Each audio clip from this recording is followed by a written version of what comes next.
एक बार की बात है, ग्रामीण भारत के एक छोटे से गांव में शर्मा नाम का एक परिवार रहता था। शर्मा परिवार में श्री शर्मा, उनकी पत्नी श्रीमती शर्मा और उनकी छोटी बेटी प्रीति शामिल थे। वे एक पुराने पैतृक घर में रहते थे जो पीढ़ियों से चला आ रहा था।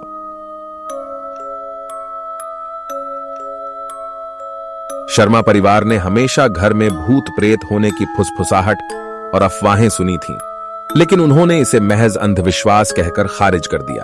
हालांकि उनके अंदर चले जाने के बाद अजीब चीजें होने लगीं। सबसे पहले यह केवल छोटी मोटी घटनाएं थीं, जैसे कि दरवाजों का चरमराना और वस्तुओं का रहस्यमय तरीके से हिलना।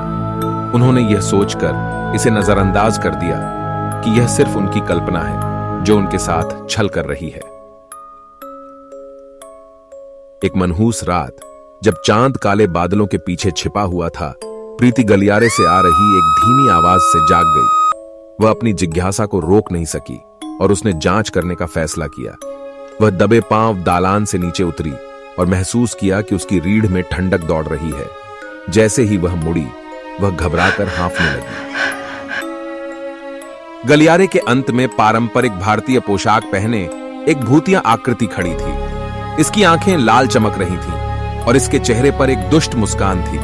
प्रीति का दिल जोरों से धड़क उठा और वह चिल्लाकर अपने माता पिता को बुलाने लगी। मिस्टर और मिसेज शर्मा अपनी बेटी की मदद के लिए दौड़े, लेकिन पाया कि भूतिया आकृति हवा में गायब हो गई। परिवार डर गया था, लेकिन उसने भूतिया घटना के पीछे की सच्चाई को उजागर करने का दृढ़ संकल्प किया। उन्होंने एक बुजुर्ग पड़ोसी दादी कमला की मदद मांगी, जो अलौकिक घटनाओं से निपटने में अपनी बुद्धिमत्ता के लिए जानी जाती थी। दादी कमला ने सफाई अनुष्ठान किया और घर के काले इतिहास का खुलासा किया। कई साल पहले यह घर एक क्रूर जमींदार का था, जो ग्रामीणों का शोषण करता था और उन्हें अत्यधिक पीड़ा पहुंचाता था। ग्रामीणों में से एक, राधा नाम की एक युवती, उसके अत्याचारों का शिकार हो गई थी और उसी घर में उसकी बेरहमी से हत्या कर दी गई थी, जो अब शर्माओं का था। यह राधा की बदला लेने की बेचैन आत्मा थी, जिसने घर को परेशान कर रखा था।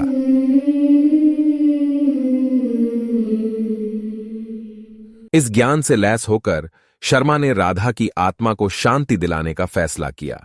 उन्होंने अनुष्ठानों और प्रार्थनाओं की एक श्रृंखला आयोजित की, माफी मांगी और उसके खिलाफ किए गए गलतियों को सुधारने का वचन दिया।